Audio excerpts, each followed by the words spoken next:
This podcast is not safe for work or kids or those looking to comprehend the mystical arts like Doctor Strange. But not like Doctor Strange, because I don't think Doctor Strange ever fought a Cthulhu in the movies. Oh, that would be cool, though, right? He might have fought a Cthulhu in the comic books. I'm quite certain that he has. Yeah. Yeah, we're here to play a game. Welcome to the show. We did some stuff off screen so that you didn't have to listen to it again, because, you know, you listened to the last episode, you know how it works. Tony, what did we do? All right, well, we did some skill increases for some things that you guys succeeded on in the last episode. Dave, do you want to tell us what went up? Luck. Oh, that's it? Just luck? That's it. Yeah. Oh, and my read lips. There we go. Okay. Okay, yeah, because I was about to say. No, yeah, I forgot that my read lips went up as well. Spencer, what did you got? My stealth went up by like 2. Persuade didn't go up at all. Psychology went up by 10, so now I'm sitting at 69. Nice. Yeah, there we go. There it is. And then my luck went up by 4, and I'm sitting at 71 now, so I'm very lucky. That's very good. Well, without further ado, let's continue on to Best Intentions. Previously on Best Intentions.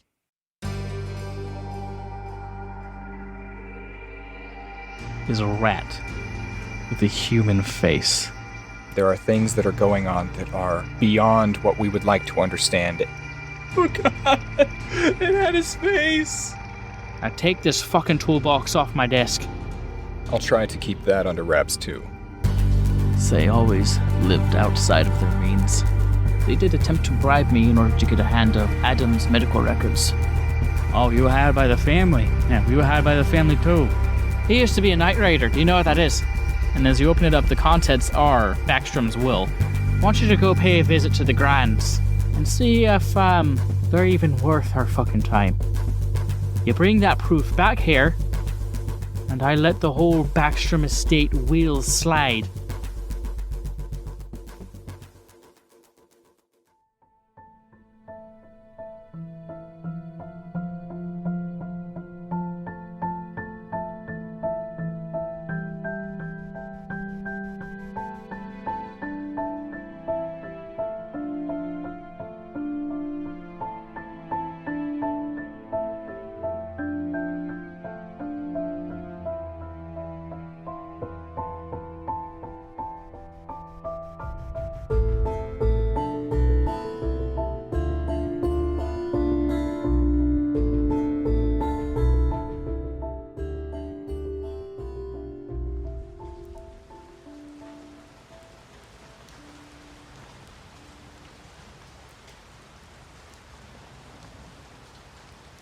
Leaving Mordecai's hideout, you guys are escorted out by Mr. Brown, who leaves you at the front door.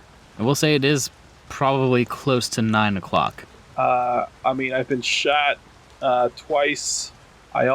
We almost got murdered in that club. Do we want to say wait till tomorrow to talk to the cousins, or are we gonna press this issue in the wee hours of the night?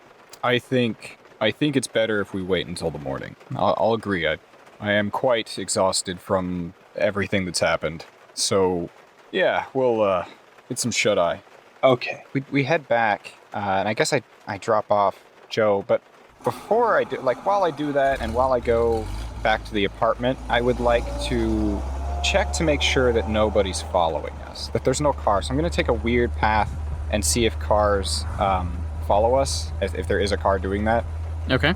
As you're driving, you're taking the longer way to Joe's apartment complex, to his halfway house, essentially. And looking behind you, you can see that there is a pair of headlights. You can't see the car as the headlights are obscuring the vision, but it does seem like you are being tailed. Okay. Joe, you see those headlights behind us? Yeah. They've been on us, and they followed the exact route that we have for the last several blocks, and you've noticed I've been making some weird turns. Someone is following us. Yeah. We might have to take care of this. You realize that, right? It's probably Mordecai's men. We don't want to piss them off anymore, do we? Well, even if it's Mordecai's men, he's made a deal. Following us is not part of that deal. I think I got an idea. What's your idea? I think we pull over, take out one of the tires, whether that be gunshots or if you could, if one of us stealths over and just stabs at one of the tires, and we can just like kind of leave him behind on the side of the road. If we're gonna do this, I have to be the one that gets out of the car, and you're gonna have to let me off a little bit early, and then you'll pull over, and I'll sneak up behind. Yeah. All right, let's see if I can't help to get their attention or something. I'll feign engine failure or something. See if I can't get one of them out of the car, or if not both of them. Is there like a screwdriver in the back seat? Yeah, there's a bunch of tools in the trunk at least. Yeah, I just don't know if screwdrivers existed in the 1920s. Yeah, of course No, they they did. did. Are you kidding? Yeah. I'm just... Okay, so fun fact, everybody. What do you think came first, the screwdriver or the screw? You're about to say the screw. Yeah, the screw came first, and do you know how long it took for the screwdriver to show up? I am sure the 1920s had a screwdriver. Yeah, no, screwdrivers were back in the 1400s. Okay, good, cool. Did you I just will look grab that a up? screwdriver then. I just looked it up. I just want to make sure. Okay, so... Fuck. I don't like this at all. It's not a great plan, but it's better than nothing. My plan... Okay, no, I'm gonna drop you off. It's gonna be visible that I dropped you off. The engine's gonna go up. I'll turn it off, see if I can't get it started. And if they are willing to assist in the engine helping, then we'll be able to get them away from their car. I'll do my best to sabotage. Just start the engine, and then I'll meet you around the block. So we go and we turn around a corner. After a little bit, the headlights turn the corner as well. I pull over and wait for a second. What do they do? What do the headlights do?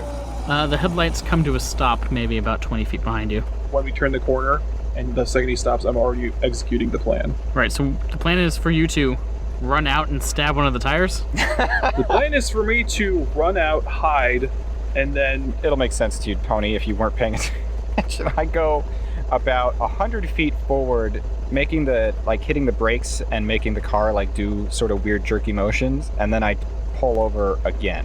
Okay, but the first part of that is, Joe, you need to get out and hide. Yeah. Well, you Alright, can just go ahead and go do into stealth. a building. Or I guess if you go into the building, then I guess that's okay. You go into a building, or do you just hide? Or how do you want to do it? We'll say I go into a building, but I have that screwdriver with me. Okay, so you go into a building. Benjamin, you continue driving. The car starts up again, and then you start to feign your engine trouble. Yes, and then I pull it over again. Turn off the engine, get out, open up the hood, sort of look at it for a second, and then I look around. Is there a performance? Okay, it doesn't look like there is, so it doesn't look like I have to roll for faking body Engine language. trouble? Maybe this would be a fast talk. Oh, really? Maybe. I'm about to just go lie to him. Well, yeah, if you're just going to go straight up lie to him, then that'd be a persuasion thing. I look around, I see the car, pretend like I'm only just now noticing it. I walk over to the car. All right, so you walk over to the car, and sitting in the driver's seat, looking at you is Mr. Brown. Oh, Mr. Brown. My engine's giving me a little trouble. Oh, is it? Yeah. You should go fix that. Are you a mechanic? Maybe you could help me. I can't look at the engine while I try to start it. You want me to hold the flashlight for you? I mean, that's something. Is there somebody in the passenger seat at all, or is it just him? No, it's just him. Okay. He's just staring at you. I'm gonna go over there. I would appreciate somebody holding a flashlight. Is he just staring at Tony? I need feedback. He's just staring at you. Okay. Joe, you're sneaking up on the car, aren't you? I'm kind of waiting for a door to close from his car. I'm gonna peek around the corner and see what's going on. So there is enough light that you recognize the back of Mr. Brown's head. So yeah, he's still staring at you, Ben. Do you have a flashlight? Do I? Do I, DM? It's probably in your trunk. Okay, I have one though. Go get it. Okay. I go over and I open up the trunk. I pull out a flashlight. I sort of flash it a few times back down at Mr. Brown. You see the flash, Joe. I'm gonna start sneaking up behind Mr. Brown's car. Go ahead and do a stealth for me, now that you're pretty close. I'm going to use... It begins! I'm going to use 22 luck points because I rolled a flat 80 over 58. So... I'm going to go down to 24 luck points. Oh, poor Joe. So that's a pass. All right, you get right up on the car. Does he get out of his car at all? Ben, when you come back with the electric torch, Mr. Brown gets out of the car and he takes it out of your hand. Let's go look at your engine. Okay, we go over to the engine. All right. He's looking at it with you. Joe, he is out of the car.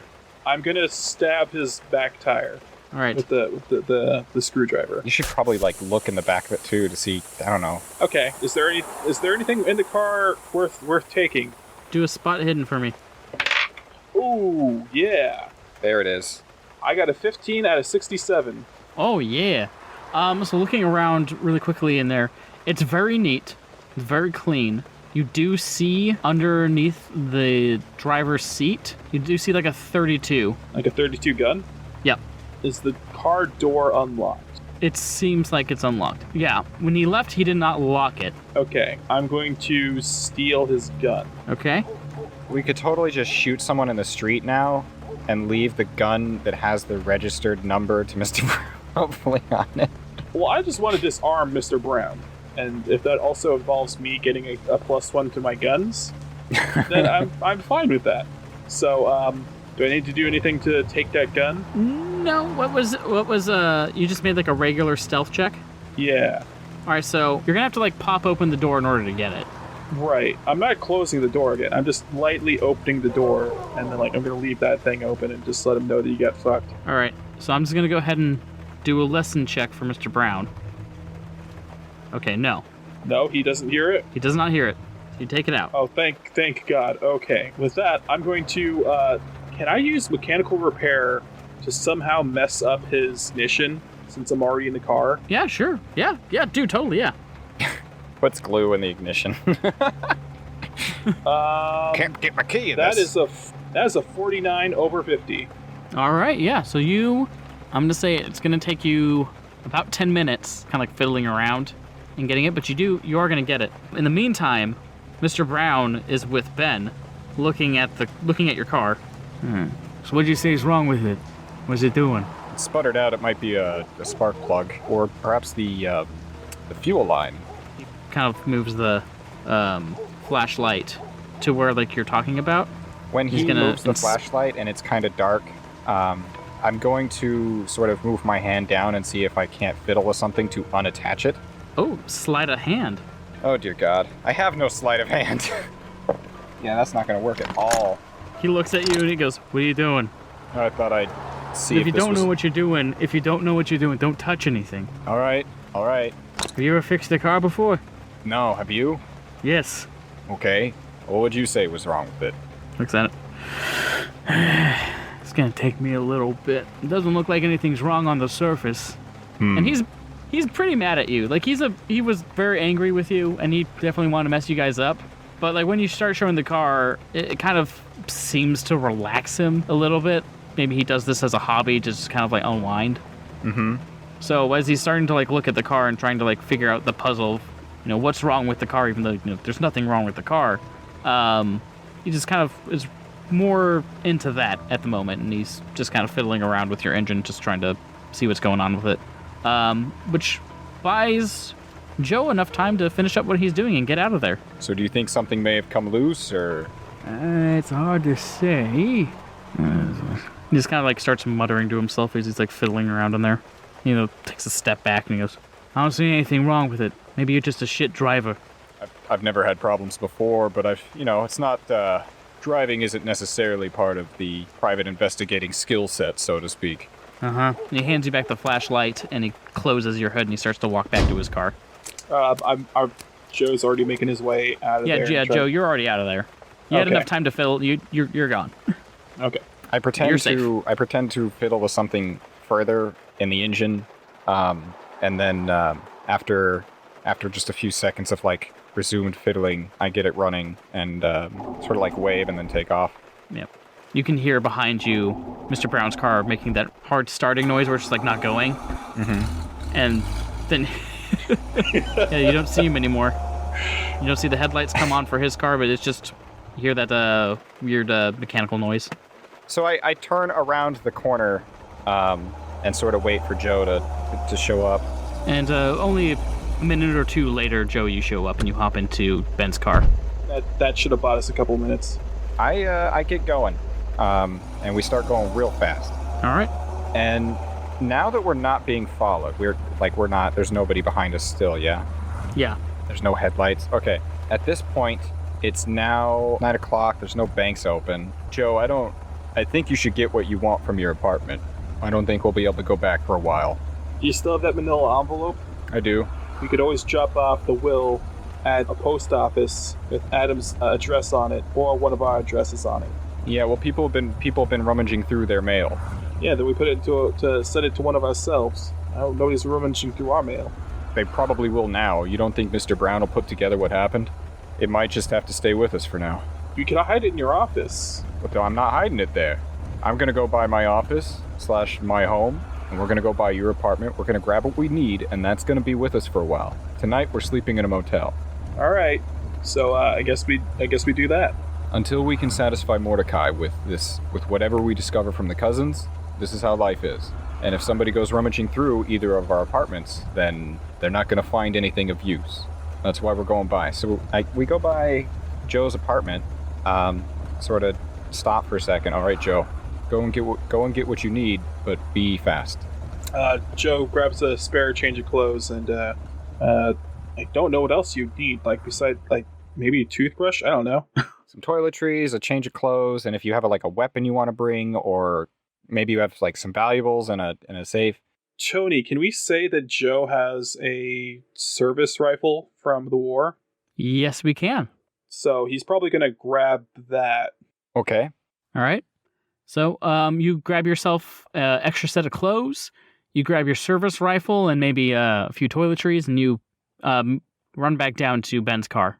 Yeah, and the rifle's wrapped up, so it doesn't look like he's just carrying a gun, but it's obviously something long and gun-shaped. And a piano. And canvas. Yeah. Yeah, piano. I help him load it up, and I notice the long thing. Is this a rifle? Is this a gun, Joe? I don't want anybody breaking my good rifle. I kept that thing in tip-top since leaving France. I pick up sort of a storage floor and put it in with where my shotgun is. Okay. And this is just to say I have a shotgun. The shotgun. I was borrowing your shotgun, so. Yeah, all right.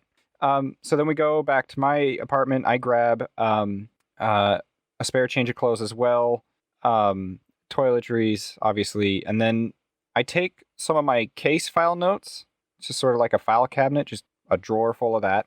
And I don't think there's anything else of particular. Because I don't want people going through what I've done before. I take, I guess I don't have any money stashed at home. Everything else is in the bank. But I take a few of the smaller, more valuable things and just sort of load up my car with things that I wouldn't want people to take, or that contain sensitive information and stuff. Okay. And then we drive and we find a motel. All right, you guys find a motel that's got the fluorescent lights, the O's out. The rain's let up a little bit once you arrived here and you get in there. There's an older gentleman at the desk. There's a bunch of keys behind him. He comes out and he puts on a really big frame glasses. He's kind of a scroggly looking dude looking up at you. He has a cul-de-sac. Kind of looks like he's almost like a frog-like in his appearance, just his little head and his big eyes poking out from his glasses. He looks at you. Yeah, what can I do? Room for two, please. Oh, and he looks at you too. Okay. This guy's How voice. are you planning on staying? One night. One night? Yes. Okay. 2 rooms. Separate or Just- together? One room is enough. Same 2 bed? twins, please. No. 2 You beds? look like Yes, if you have 2 it. beds. I don't know. I have to check. And he pulls out a book and he opens it up and he's looking through it. Oh, we got one room. And he goes back. B12. It's the 2nd floor, 12th room. His hands are shaking violently as he's trying to hand you the key. Oh, God. I grabbed the key. Jesus. It'll be $2. Okay, $2. What's that, $50? Real? $30. $30? All right, that's fair enough. I give him a couple bucks, but that's under the credit rating, so I don't think that's an issue. Yeah, that's not an issue. Yeah. The $15 you gave the doctor, you'd have to take out of your total. Yeah, which I did. Looks like I have $10 worth of daily spending, so this is fine. We go up to the room, and I pull some of the more sensitive effects out of the trunk and take them to the room. This includes the weapons, the rat, and I don't want that thing in the same room as us as we're sleeping. it can be locked in the closet, but I don't want anyone else discovering it. Jesus Christ. Right. Do we need to feed it? Maybe, but it's been one day.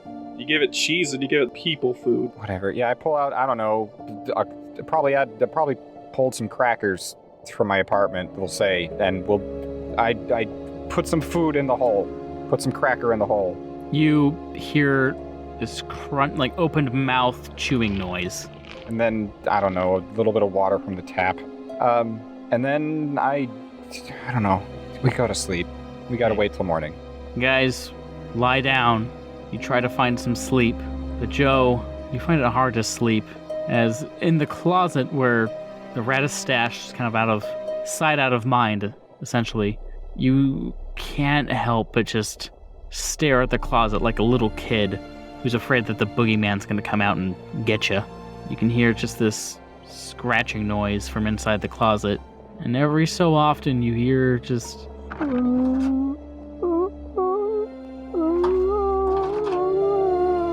coming out of the closet. Sucks so hard. I'm going to sleep. All right. Yeah, Joe tries to sleep, I guess. Joe, you don't get the best sleep, but eventually you're just too exhausted to fight it. Yeah, understandable.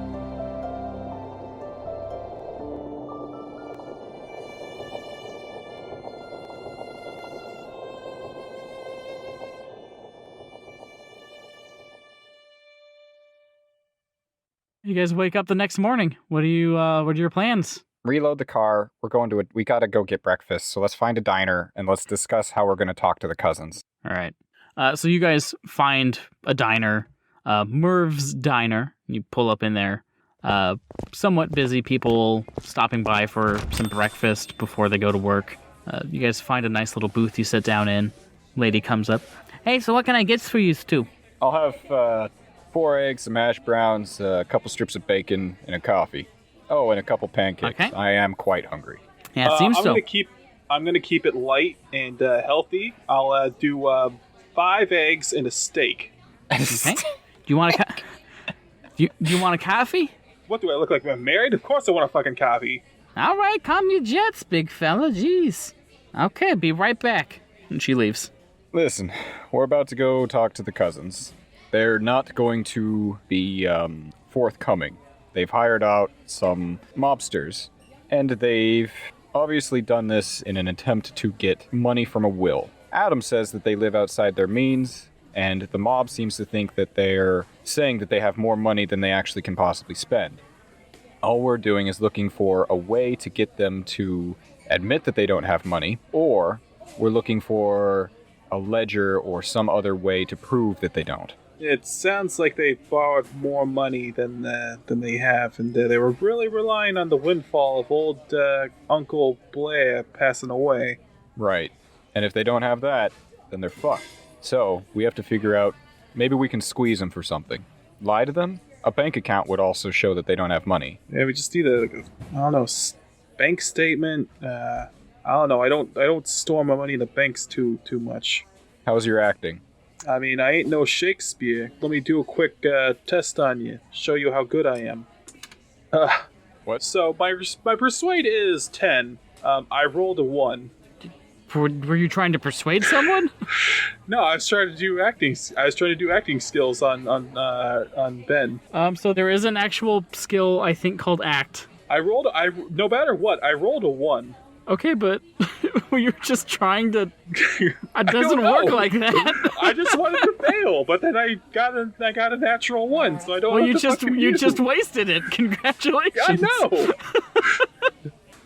Okay, yeah, no, I suck at acting, and I've wasted a natural 1. How do we all feel about that? I'm not marking that as a success because it was purely just so that I could be like, yeah, I suck at acting. But now it's, alas, poor Yorick. I knew him well.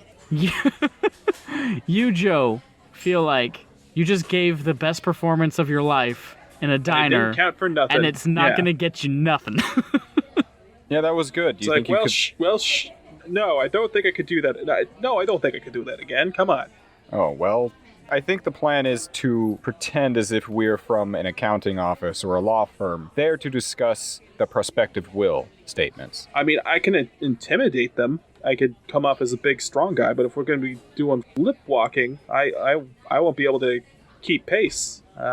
So if we're doing this, you're going to be doing most of the talking. Fair enough. All right, here's the plan. I will pretend to be someone from the law firm, and we will have to figure out which law firm they're using. Adam probably knows about that since he's been receiving mail. Plan is to go in, pretend that we're that. We're going to need some accounting information to know where to put the money when it cycles through. This sounds very illegal. All of this is illegal. If we can get a bank account number, then we can see that they have nothing in their accounts. You're very right. I don't know why I care. We did kill 3 guys. They tried to kill us yes, first. More copy, please, ma'am. Yeah, she's, you fellas talking about a play? I heard you cold read or whatever you call it. Yes. It started out as a play, talking a little bit about the war now. Yeah, we're doing Othello. We're writing something. It should be good. Am I persuading on that?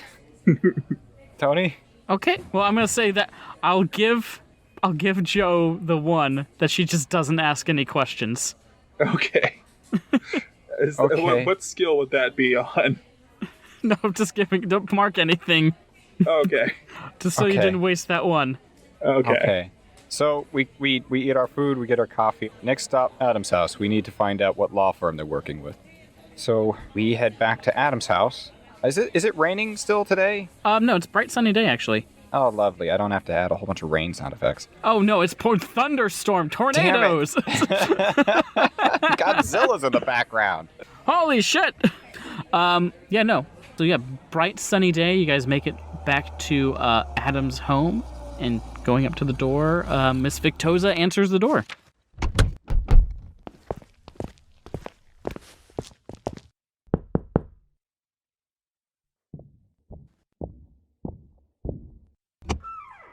Afternoon. Oh, I guess good morning, Miss Victoza. How are you today? I'm doing good. Any news? Oh, lots of news, actually, as a matter of fact. May I come in? Yes, of course. Adam's sleeping right now, but I can try to answer any questions or, whatever you need. Please, come in. This is my associate, Joseph. Oh, good to meet you. My name is Helen Victoza. She shakes your hand, Joe. Pleasure to meet you, ma'am. Right. Well, come in. I'll make some coffee. No, thank you. We've just come from a diner, as a matter of fact. Oh, okay. Oh. So you guys follow her into the study room. We had a few things to discuss. First, we did stop by the estate. Adam's cousins are working with the mob to keep people out of it. This has caused some issues, but needless to say, we did find what we were looking for. And I pull out the will papers. This will details a number of things. Most particularly that it does indeed affirm that Adam is the sole heir. The date stamp on it is significantly more recent than we would have assumed. Tony, is there anything else of, main note? Is there a weird artifact or any other notes that we had gleaned from the will? Not from the will. It says that everything is going to Adam. It names him the beneficiary of everything that Blair has owned, and also he's allowed to dictate where Blair's artifacts and everything that he's found goes. But from what you know, going back to the letter to Adam that they received, Blair had altered the will before going on the expedition to South America. There's that little bit of news. Don't know if it's a good idea that you hang on to it for now. If your house is indeed being watched, you wouldn't want such sensitive information to be with you. Yes, of course. My goodness. I can't believe you found the will. But what about Blair? We still haven't been able to confirm his whereabouts, but we're hot on that case as well. We have a number of leads to continue to follow up, but the next stop on our investigation is with Adam's cousins. But I see. As part of this investigation, we came here for one piece of critical information. What is the law firm for which they've been working with or serving you letters for? Do you know? Yes, I do. We get letters from them all the time. It's Messina and Oates. Wonderful. Do you know if it's coming from a specific lawyer? They outsource to. They're stationed primarily in Boston, so. So there's no particular name on each envelope. It can change?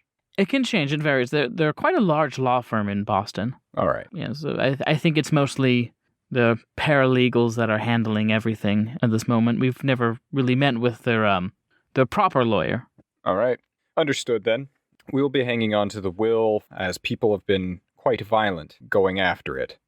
This would be for your safekeeping until we can get it to a bank vault or a lawyer that you trust. Yes, just do your best to find Blair. That's all that Adam really wants, is just to know where his uncle is. This is a very messy case. His disappearance and the will may be linked. We're following up as best we can. We just stopped by to give you an update on our way over to the cousins. Well, thank you for the update. I'll be sure to let Adam know when he wakes up. So you guys get up, and she shows you guys out and closes the door behind you. We go back to the car and we head over to the Grands. Over on. We need to go. Be in your note. Yes, we need to go to Delta 23 North Peabody Avenue. So, what do we see when we pull up to the Grands? When you pull up to the Grands, the house is this fresh coat paint of white. There are these two statues of lions that are in front of like this very small staircase going up to the front door. The door is this elaborate carving of wooden trees. It looks like it's made out of some kind of oak. There's this nice stained glass depiction of like an angel on front of the door, and everything looks like it's been spit polished and just is pristine. A bit gaudy, isn't it? Yeah, I fully agree with Blair on this one. This is absolutely over the top kinds of fancy that isn't particularly deserved. Well, these are the people we need to speak to. Do you remember the plan? I stand there and look intimidating. Basically, I'm gonna pretend to be a lawyer from Messina and Oates. I'm going to be a subcontractor with them and be here to gather particular information to make sure that the will is handled properly and expeditiously when the legal proceedings are finished. We'll call you an apprentice, an understudy. How about that? Sure. All right. Well, let's give this a shot, just in case things do get hairy. Maybe have a pistol ready. I don't know. Get ready to shoot these fuckers. All right, here we go. These fuckers are going down. Yeah, I'm gonna take in one of the pistols that we've stolen. Oh, which pistol? One of the ones that pulled up from the dead guys.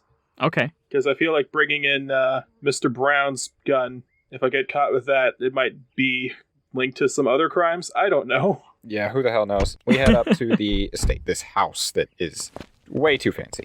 All right, so you guys walk up, you knock on the door, and a few moments later, the door opens, and you see Thomas Grand, dressed in a black suit, pencil-thin mustache, very closely cut hair, kind of combed over to the side. You can see he has a cane that he's leaning on his left side. And he looks at you. Yes? Hi, what can I do for you?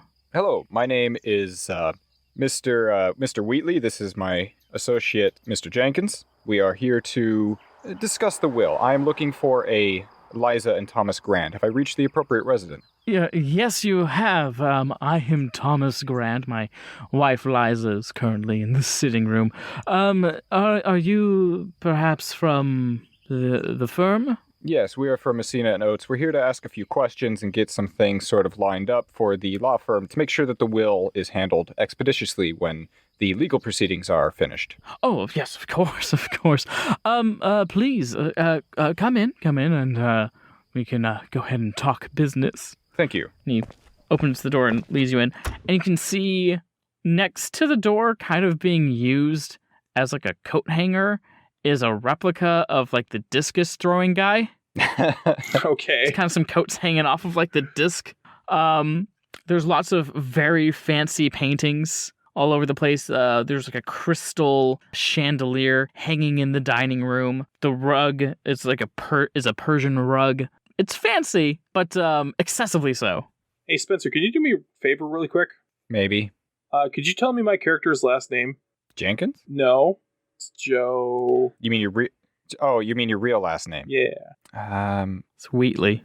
It is Wheatley. See, I thought you were going to be like, "Hello, I'm Wheatley, and this is my associate Harris." Yeah, it's like just like swap the names. You want to come up with some better last name than that? But yeah, no. Yeah, I mean, you know what? It's too late. It's happened. We're here. Yeah. I'm gonna make sure that you go down for everything, Joe. Yeah, no, thank you for that, for giving them my last name. Oh no, that's my first name. Oh, those are both our first names. Jenkins and Wheatley. Okay. So he leads you into the sitting area, and you can see he has unabashedly a liquor cabinet just out in the open, with 2 couches sitting opposite each other, with a small rectangular coffee table seated in the middle that has a glass covering. And you see Liza sitting on the other end, has a pearl necklace, a white dress on. Her hair is done in the fashionable way, a bright red lipstick. And she looks up. Thomas, who are these people? Oh, these are 2 fine gentlemen from the Messina and Oates law firm. Yes, hello. Oh. My name is Wheatley Burdane. With the law firm, this is my associate Jenkins. We are happy to meet you.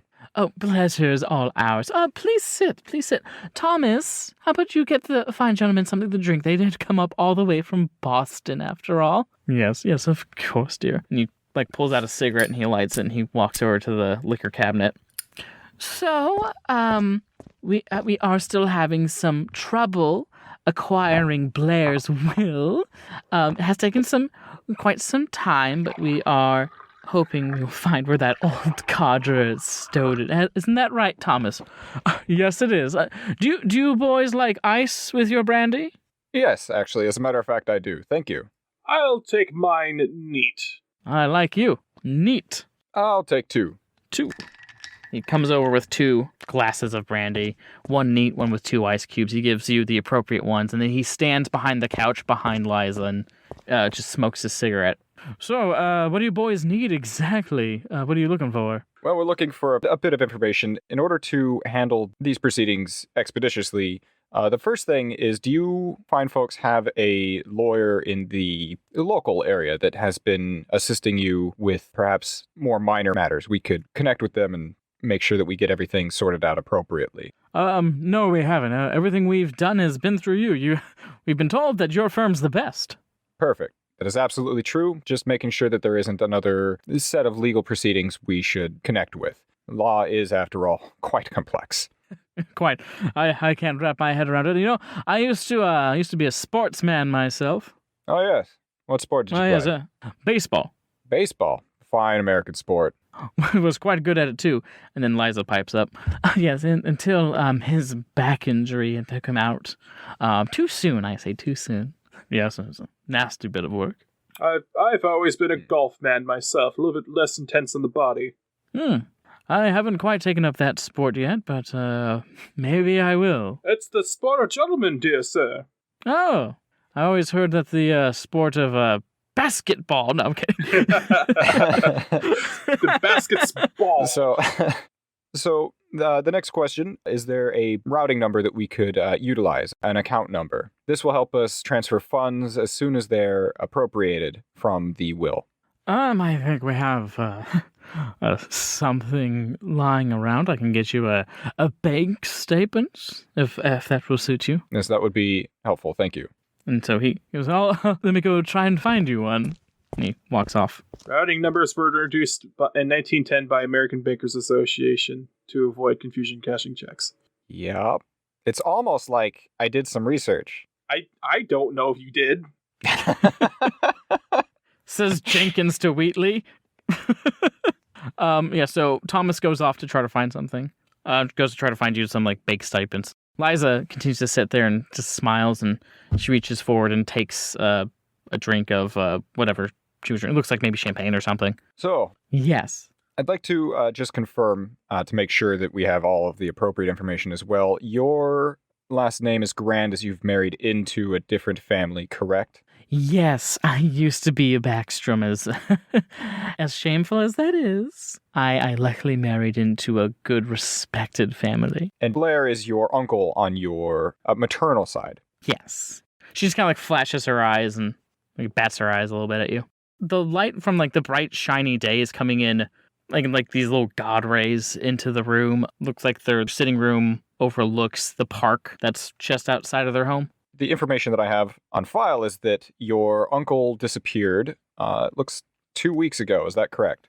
Yes, it is. Yes. Unfortunately, Blair, who can say what happened? He probably contracted one of those horrible foreign diseases. Went insane. I mean, I swear, I do believe the man drowned himself. That's probably why we haven't found a body. It's probably somewhere at the bottom of the Miskatonic. Poor thing. Very poor situation. Terrible. Just making sure that we had everything here confirmed appropriately. Make sure that I am indeed speaking to the right people, of course, as well. We wouldn't want this information to get out to the wrong people, of course. Of course. When we have your routing number and account number confirmed, we will, of course, be looking into that. If you have anything that could potentially prevent us from opening up that account for wiring, we suggest that you open it up or give your bank a call to let them know that myself and Jenkins here will be stopping by to acquire a further investigation of your banking account. Of course, I can arrange that. Thank you. With that permission, we should be able to get everything set up further down the line, and we'll have everything ready by the end of the week. Joe, were you trying to say something? Yeah, I was gonna listen to see what Thomas is doing. All right, make a listen check. That is a 19 over 57. Wow. Down the hallway, wherever Thomas is, he's kind of out of sight, but you can hear ruffling of papers. Sounds like quite a bit. And there's another thing you pick up. You pick up this very tiny scratching noise outside the window. Can I look outside the window? Yeah. You want to get up and look outside, or do you just, look? I'm gonna stand up like I'm stretching my legs, and I'm gonna look outside the window to see what the fuck. If it wasn't clear, we did take the mouse and everything with us when we left the motel. It's in the trunk. There's no way we brought a toolbox to the front door. So you walk up and you get to the window, and there's a nice hedge and bushes and trimmed garden outside of the window, everything manicured to perfection. You see something in those bushes scurrying around. Can I use a track skill or natural world skill, or do you want me to use spot hidden to try to see this thing? It'd be a spot hidden to try, because it's obscured, right? So it'd be a spot hidden. 84 over 67, that is a fail. Wherever it is, you lost it in the underbrush. Damn. No, I'm just thinking if there's a way I can justify going outside and trying to track this thing down. Wanting to smoke? I mean, it's the 1920s. Smoking's a thing. Yeah. Ma'am, do you mind if I go outside and catch a smoke really quick? Oh, no, of course not, but you don't have to go outside. You can smoke in here. It's fine. Thomas does it all the time. It's company policy not to leave ashes inside a client's home. Okay, I've never heard of such a to each his own. Go on. It's the best service guarantee that we offer at our law firm, whose name I totally know off the top of my head. Anyways, I will be outside if you need me. She looks over at you, Ben. He's new.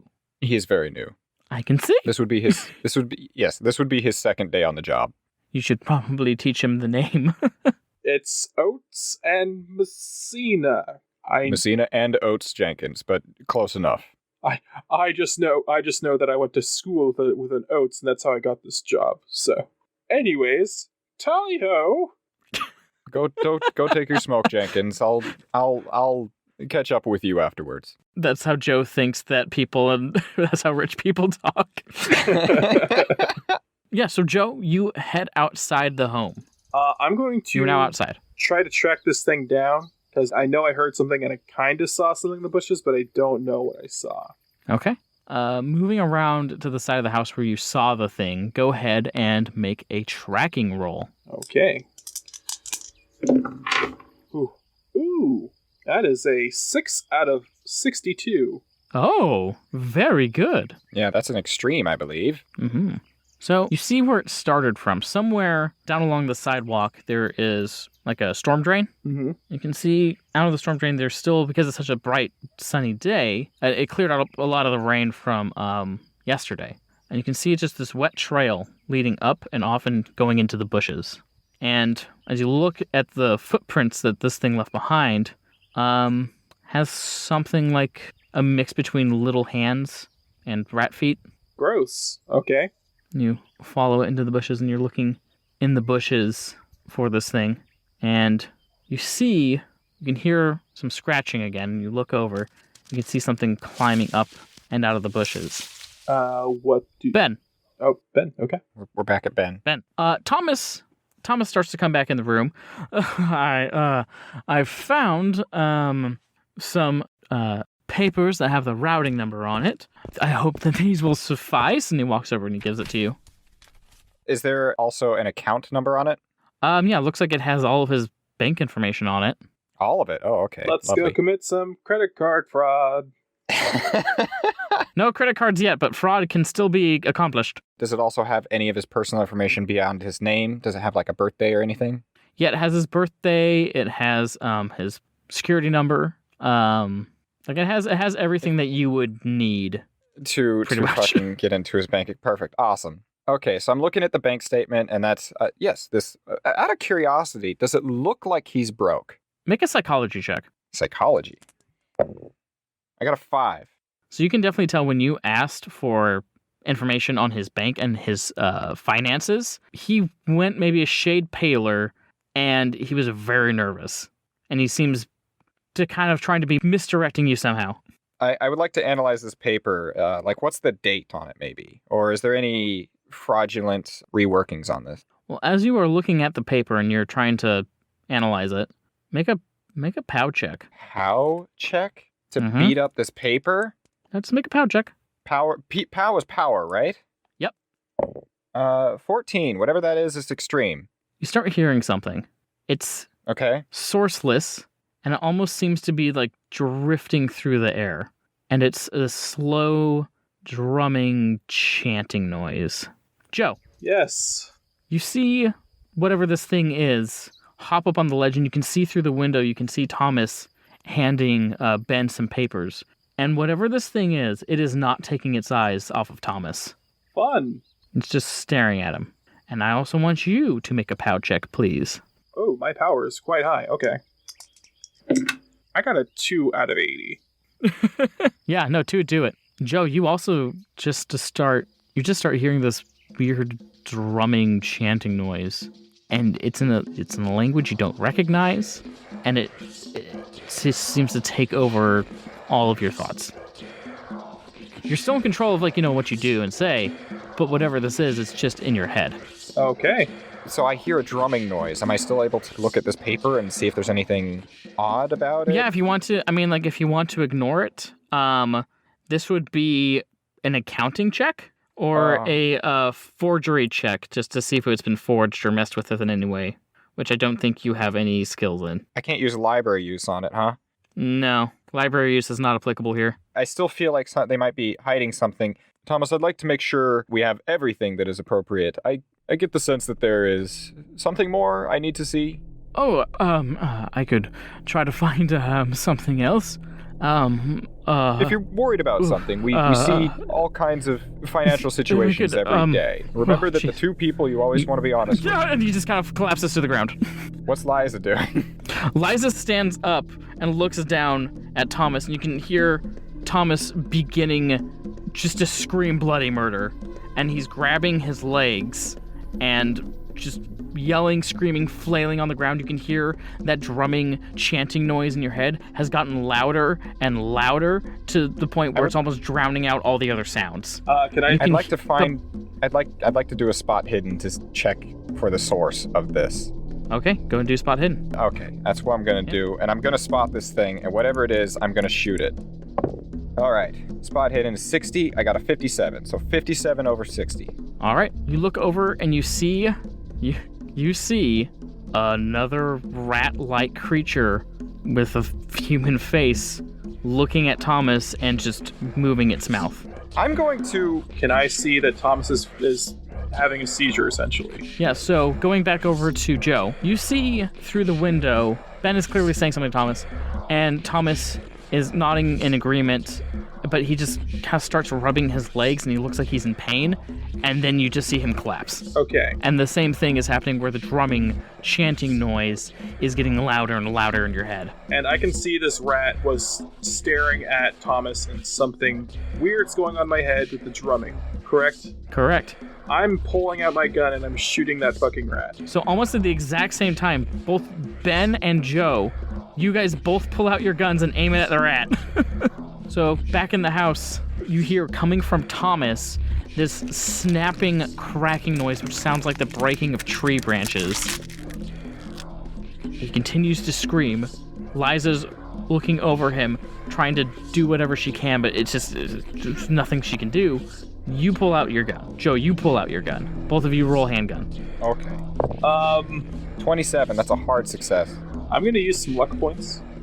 So my handgun is 30, and I'm going to use 17 more luck points to make that a success, because I rolled a 47. So, almost at the exact same time, you both fire. The bullets meet both on the rat, and that thing explodes in it just pops. Thomas is still on the ground, screaming his head off. I put my gun away. You see Thomas just looking down at his legs. He's, I can't feel it. Jenkins, get in here. I'm going to go inside and I'm going to do first aid on Thomas. You go to do first aid on Thomas. You run back in. Thomas is freaking out and he's just grabbing at his pant legs. You see Ben standing over Thomas, staring at him. You run up and you get down over to Thomas. What do you do? I'm doing first aid, and I rolled a 29, but I'm basically checking out his legs and seeing if there's like any noticeable wounds or if his legs just snapped in half. What are the chances of him dying in the next 20 minutes? You go to the legs. You roll up one of the pant legs, and you see the skin in his leg looks like it's been deflated. And you reach to feel the leg for any bones or muscles. It's all gone. All of the bone, muscle, sinew, tendons, everything is gone. It's just an empty sack of skin. I'm going to vomit. That's our stinger. So his legs all deflated? His legs, I'd say up to the knee, are all deflated. It's just skin. And he's looking down at his legs and he's... What? He's feeling down there and he's just freaking out. You don't want to do that. Just take a deep breath. Wheatley, bring me some booze. I don't know, but the brandy. There's just a whole cabinet full of booze. Take your pick. So I go and I grab some hard shit, I guess. Bring it back. Yeah, drink this. And he just grabs it and he just very shakily. It's mostly getting on him than in him. And he's just drinking it. See him reach down and he touches his knee and he feels his knee and where everything used to be and he just kind of grips it tightly. Don't touch it, all right? We're gonna get you some help. I'm gonna go to the phone and call the hospital. As Thomas is freaking out, I'm gonna try to kind of stabilize him. There's not much I can do for missing bones. I'm gonna check on his wife. All right, just look at me, man. Look at me. Don't touch down there. Just look at me. Start telling me these things. You gotta start talking. Tell me whatever. Don't focus on this. She's just, I can't. Thomas. And Thomas is just kind of he's just kind of on the floor crying at this point. Can we go to the phone call at the hospital? Hello, Arkham General. Yes. Can you please connect me to Dr. Turnbaum immediately? This is very urgent. 1 moment, please. I have to wait another 5 minutes. Meanwhile, Joe. Yes. You see Thomas, his little nubs kicking, kind of waving around just a loose flap of skin, like a streamer. His legs just kind of kick back and forth. And you hear one leg hits the ground as he's doing that and just kind of going thump, thump, thump. So as one leg hits the ground, Joe, you hear this pop. And suddenly that leg, the one that hit the ground, just inflates. And you see Thomas just go flushed pale. And he's passed out. Okay, so his leg inflates. Are there bones back in there? No, it seems like listening to it, it sounds like it's been filled with some kind of liquid. I would hope it's blood. God, I hope it's blood. So what's his leg filling with? What do I need to roll to figure that out? You can just do a first aid. Okay. That is a 51 out of 64. So another success. Yeah, examining it carefully. Yeah, it's filled up with his blood. So he's not getting enough blood to his brain, so he's passed out because all the blood's in his leg flaps now. Gross. Will he die because of this? Yeah. Yeah? You know no medical way of fixing this. Okay. I get up and I go over to Ben and I say, we have to leave. At that time, you get Turnbaum on the phone. Hello? This is Turnbaum? Turnbaum, it's Ben. Don't say anything. We have to leave. We can't be here. What can I do for you? Turnbaum, you, have been involved in a lot of things recently with interesting cases, yeah? Somewhat recently? What are you getting at? There's something else that has happened that is beyond the explained, and you're the closest thing to a leading doctor on it. I need you to get to the point, please. We have to go. There's no saving him. Turnbaum, I alone am currently at the residence of Liza and Thomas Grand. Something odd has happened that Thomas has seemingly lost all of the internals of his leg in a sudden fashion. You should probably come and check it out. I don't think there's any saving the man, but somebody needs to investigate this. Have you been drinking? That's not medically possible. Come see. All right. Okay, I'll make a house call. You hear him hang up. Ben, Joe, Liza saw us. She knows that people were here. Somebody has to investigate this so that there is a further explanation. If Liza wakes up, sees her husband dead, who are the first people they're going to question? I know we were using fake names. You're using fake names. If we call the police, they're going to find out we're lying. And then the police show up, we get arrested, there's still a dead guy there. We can't change that fact. He's passing away as we talk right now. There's nothing I can do. I understand that, Joe. I won't involve you any further if you want to back out of this. But Joe, this is not the first time I've dealt with oddities of this nature. Joe. If we stick around, we're gonna get arrested, we're gonna end up in jail. There's nothing we can do to explain this. No. I want both of you to make a listen check. Whatever it is, I don't hear it. 25 over 57. You hear Liza starting to come to, and you can hear her very weakly saying, Thomas? She's waking up right now. You have to make a decision. I've made my decision. I can't allow whatever this is that's afflicting the city to continue. This goes far beyond Backstrom. I'll try to continue the investigation on my end, but I know we can't do that from jail. The next thing you guys hear is this ripping, tearing noise, this liquidy spilling out noise, and a blood-curdling scream coming from Liza. Okay, I turn around the corner. Looks like his leg popped and all the blood spilled out. Joe, listen. Independence Square is across the street. Go there, wait for 20 minutes. I'm going to speak to Turnbaum when he gets here. Somebody has to cover whatever's happening, and I think Turnbaum's the man to do it. He's already treating one mysterious illness. I think he can keep another under wraps. Less investigation will happen if a doctor declares it to be of natural causes or something. The point is, this needs to be covered up.